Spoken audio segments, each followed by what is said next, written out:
여러분 반갑습니다. 짱구 박사입니다. 오늘은 최근 매스컴에서 그리고 전 세계적으로 굉장히 우려가 되고 있는 중국 우한 폐렴의 전 세계적 확산에 대한 이야기를 짧고 굵게 이야기를 해보려고 합니다.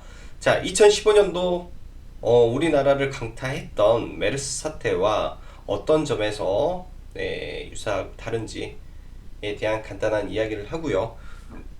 사실 저는 이런 분야의 전문가가 아니기 때문에 본 영상은 그 당시 그리고 그 당시 메르스 사태의 테마가 형성이 되는 과정 속에서 어떠한 종목들이 1등주를 가고 그러한 테마가 어떻게 형성이 돼서 소멸까지 어떤 과정을 거치는지, 그리고 반대로 예를 들면 메르스 사태로 인한 수혜를 봤던 종목이 있다면 반대로 그로 인한 하락을 했던 피해주는 어떠한 모습을 보였는지에 대한 이야기, 또한 2015년 당시 메르스가 발생한 당시 시대를 풍미했던 시장 주도주는 어떻게 변화가 되었는지에 대한 이야기를 하고자 합니다. 사실 구정이 시작되기 전에 지속적으로 영상에서 다뤘던 종목들은 전부 다 마스크 관련주에 대한 이야기를 많이 했는데요.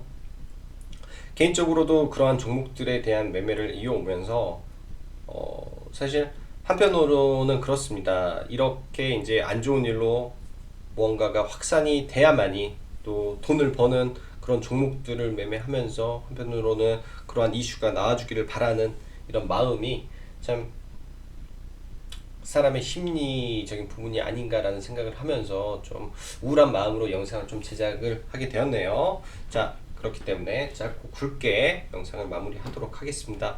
자, 그럼 관련해서 현재 이제 간단하게 진행되고 있는 우한 폐렴 확산에 대한 이야기를 먼저 보고 넘어가도록 하면은, 오늘 아침 기사죠. 일단은 사망자가 추가적으로 증가를 했고 확진자가 무려 2,000명에 육박을 하게 되었습니다. 국가도 굉장히 많이 늘어서 프랑스, 한국, 일본 전 세계적으로 10개 이상 지금 확산이 되고 있는 과정 속에 중국의 이제 웨이보라든지 위챗상으로는 지속적으로 영상이 올라오고 있어요.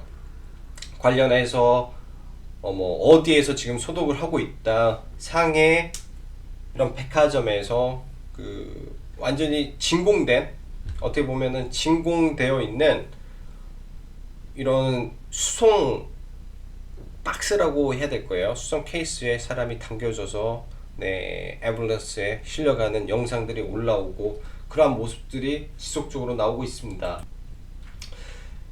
또한 관련해서 현직에 종사하는 사람이라든지 그리고 또 우한에 거주하는 사람들의 영상들이 지속적으로 언론에 노출이 되는데, 이러한 부분이 보다 많은 사람들로 하여금 공포 심리를 줄 수밖에 없지 않나라는 생각을 하고 있고요. 또한 춘절 연휴, 즉 국내에 설 연휴로 인한 이 휴일이 있기 때문에 보다 더 공포감과 기대감과 또 여러가지 우려가 확산되고 있지 않나라는 생각을 합니다.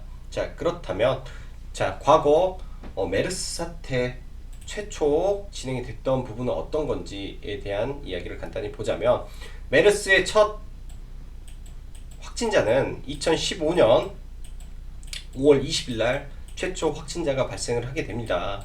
그러나 이제 이 확진자가 발생하기 전부터 사실 국내뿐만 아니라 이 메르스에 대한 부분이 전 세계적으로 이미 이야기가 나오고 있던 시점에서 국내에 이제 입국하게 되는 사람이 최초 발생을 하게 되는 거죠.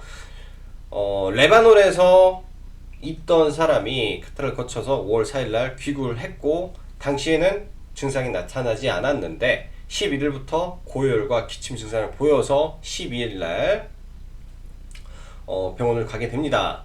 그 과정이 이제 일정 부분에서 시장에 알려졌고, 이 사람이 20일까지 병원을 옮겨 다니면서 이게 이제 확산을 엄청나게 크게 이제 시켰던 부분이죠. 자, 간단하게 보면 이제 이 어떻게 보면 이 전염병에 가장 크게 작용을 했던 평택 성모병원에 입원을 하는 이 시점이 어떻게 보면 가장 큰 우리나라 이제 확산의 전초 기지가 됐던 부분인데요. 자, 그럼 우리는 5월 12일 날 기점으로 해서 관련 주식들을 조금 체크를 해보고 넘어가죠. 그 당시 일단 관련해서 대장주를 몇 개 엮어본다면 진원생명과학, 파루, 그 다음 뭐 진원생명과학은 관련해서 뭐 이제 가장 소형주 격의 뭐 백신 약 정도로 보면 될 것 같고요. 파루는 이제 손소독제 관련된 종목이고요. 50KM은 마스크입니다. 자, 먼저 진원생명과학을 과거로 돌아가서 본다면, 자, 과거 2015년 5월 11일 날짜에서 간단하게 좀 봐볼게요. 5월 12일이죠.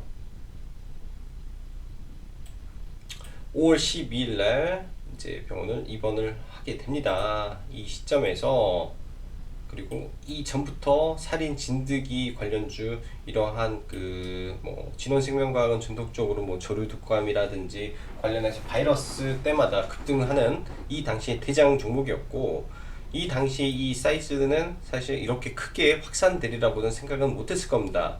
그때 최초 메르스에 관련된 이슈가 부각이 됐던 12일 날 대장주로 움직였죠. 이날 종가에 뭐 시간 외에 움직였기 때문에 시외에 장 초반부터 급등했던 모습을 보였고요. 이등주 파루의 모습을 보죠.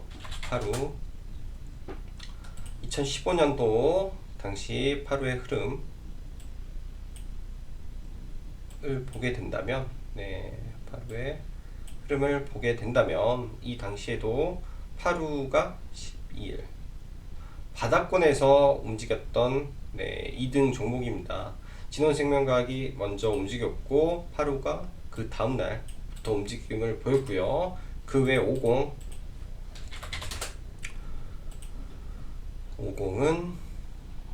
2015년도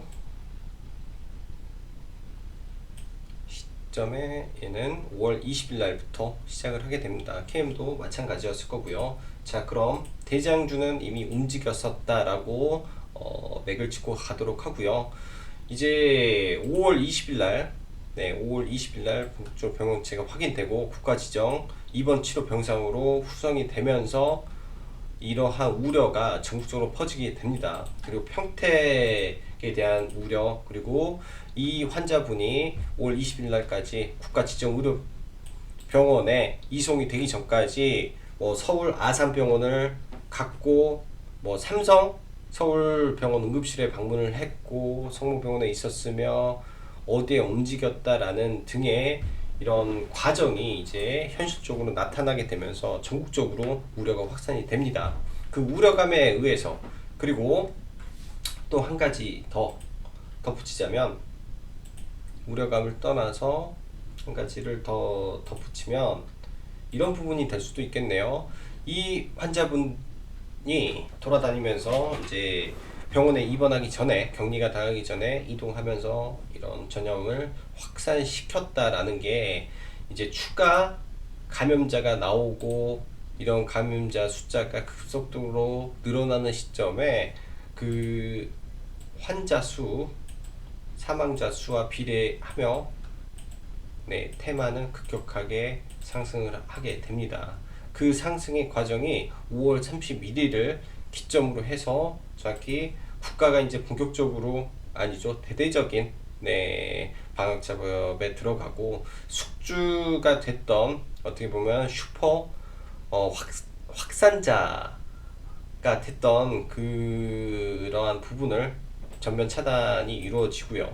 전면 차단이 이루어지고 추가적인 확산자 수가 나오지 않는 시점에서 정부는 카드를 꺼내 들게 됐었어요. 자, 메르스 관련된 주식으로 시세 조정을 하는 모든, 네, 관련된, 예를 들면 작전 세력이라든지 엄중 처벌하겠다라는 엄포와 그 당시 확산 속도가 꺾임과 동시에 엄청난 급락을 하게 됩니다. 그러면서 이태면은 소멸을 하게 되죠. 자, 그렇다면 지금의 우한 폐렴은 어떠한 양상을 보일까요? 이게 사실 굉장히 중요한 부분이지 않나라는 생각을 하고 있는데, 일단 뭐 사스 때는 770명이 넘는 많은 사망자를 일으켰고 훨씬 많은 확산을 보였었는데요. 지금의 우한 폐렴의 확산 속도도 사실 전파 속도도 굉장히 빠르다라고 저는 개인적으로 판단이 됩니다. 자, 과거 메르스 발생 현황을 보면요, 이제 그 당시 2015년도 6월 9월 기준자의 이제 날짜인데요. 사실 전체 25개국 그리고 감염 환자 수로는 1200명, 사망은 492명으로 치사율은 굉장히 높았던 바이러스고, 반대로 전염 속도는 지금의 우한 폐렴보다는 전염 속도는 늦습니다. 그러나 치사율이 굉장히 강한 점이 지금 메르스와 우한 폐렴의 차이점이라고 보면 될 것 같고요. 그런 확산 속도가 크기 때문에 좀 더 우려는 확산이 되지 않을까라는 개인적인 생각을 하고 있습니다. 자, 그렇다면 관련된 종목들을 다시 한번 짚고 넘어갈게요. 일단 테마주의 습성상 이제 본격적으로 확진자가 늘어나기 때문에 이러한 종목들의 추가적인 상승은 어쩔 수 없이 진행이 되는 부분이고, 추가적인 확진자 수가 서서히 감소를 하는 시점, 확진자 수가 서서히 줄어드는 시점과 그 다음에 아마도 각 국가에서 이제 백신의 개발이 점점 나올 겁니다. 어떠한 백신을 개발을 하고 있고 어떠한 약의 효과가 있었더라 라는 말과 동시에 이제 관련주들의 급락은 저는 무조건 나올 거라고 판단을 하고 있기 때문에 지금부터는 사드 당시의 피해주에 대한 이야기를 조금 해볼게요. 자, 대표적으로 호텔 신라의 5월 20일 2015년도 5월 20일 시점을 빠르게 돌려서 보자면 이 구간이죠. 사실 5월 20일 구간이면 이 구간이에요. 사드가 메르스가 터지면서 주춤하고 이 당시에 확산이 돼서 굉장히 많이 무너졌었는데, 결국적으로는 이 당시에는 사드가 본격적으로 터지는 시점이 아니었기 때문에 굉장히 빠른 속도로 회복을 해 주었다라고 볼 수 있을 거로 판단이 되고요. 관련해서 파라다이스 2015년도 얘는 사드 관련해서 사드가 메르스보다는 더 큰 영향을 줬을 거로 판단이 됩니다. 왜냐면 이때 이제 메르스 이후에 관광 산업이 타격을 받고 사드 이야기가 나오면서 주식이 이렇게 빠졌기 때문에 이렇게 봐야 될 것 같고요. 근데 단기적으로는 일단은 회복을 했었다라고 볼 수 있을 걸로 저는 개인적으로 판단을 해요. 왜냐면 이 당시가 메르스로 인한 하락이고 올라왔기 때문에 이러한 부분은 실적적인 측면도 없지 않아 있었을 걸로 보이고, 자, 지금부터 더 중요한 부분에 대한 이야기를 할게요. 2015년도 당시에 시장의 주도주는 제약바이오였습니다. 대표적으로 한미약품이겠죠. 한미약품의 기술 수출이 있었던, 첫 번째 기술 수출이 있었던 해가 2015년도 첫 번째 기술 수출이 일어났던 해였고, 이 당시 한미약품으로 인한 제약바이오의 대세 상승기가 진행이 되던 시점이었습니다. 자, 그렇다면 2015년도 당시 메르스가 터지면서 한미약품도 똑같이 급락을 하죠. 똑같이 급락을 하는데, 이 급락 이후에 모습을 봤을 때 굉장히 빠르게 회복을 하는 모습을 보여줍니다. 부단 한미약품 뿐만이 아닐 거예요. 이 당시에 2015년도에 시장은 굉장히 등락폭이 있었는데, 시장 주도주는 쉽게 21선을 깨지 않습니다. 쉽게 21선을 깨지 않는다 라고 보여지고, 자 그렇다면 지금의 시장 주도주는 뭘까요? 예를 들면 DB 하이텍이라든지 SFA 반도체라든지 시장이 분명히 조정을 받았을 때 끌고 갈 수 있는 종목들이 되지 않겠냐라는 생각을 하고 있고, 지금 시점에서 호텔신라를 다시 한번 본다면 과거의 호텔신라와 지금의 호텔신라는 저는 개인적으로 좀 다르다라고 판단을 합니다. 이 당시 2015년도 이후에 정말로 크게 빠졌던 거는 일단은 많이 오른 것도 없지 않아 있는데, 이 당시 사드에 대한 이야기가 나오면서 엄청나게 하락을 하게 되죠. 엄청나게 하락을 하게 됩니다. 사드에 대한 이야기가 나오고 뭐 하면서 엄청난 하락을 보였죠. 1년 후에 사드가 터졌지만 1년 있다가 이 정도의 사드가 터져서 완전 바닥을 그렸지만, 네, 지금은 종목의 펀더멘탈은 이 당시보다 훨씬 좋은 상태에서 주가가 빠지기 때문에, 이러한 종목이 굉장히 빠져준다면 중국 소비주의 대장으로 생각을 하고 충분히 저가에서 매수가 가능한 종목이라고 판단을 하고 있습니다. 또한 삼성전자도 마찬가지인 거죠. 그래서 과거를 바탕으로, 네, 종목들에 대해서 공부를 해보시고, 2015년 당시 주도주가 시장에 이런 이벤트로 인해 빠졌을 당시 21선을 절대 안 깨고 간다라는 점 체감을 하셔서, 네, 종목들을 보시면 좋겠습니다. 이런 질병 관련된 종목은 다 좋은데요, 떨어질 때는 브레이크가 없이 떨어진다라는 게 굉장히 우리가 매매하기는 어려운 부분이 있습니다. 그렇기 때문에 항상 고점 부분에서는 일정 부분 분할 매도로 대응을 하신다면, 네, 아주 현명하게 대응을 하실 수 있지 않겠나 생각을 하고, 네, 오늘 영상 마치도록 할게요. 자, 그럼 여기까지 짱구 박사였습니다. 감사합니다.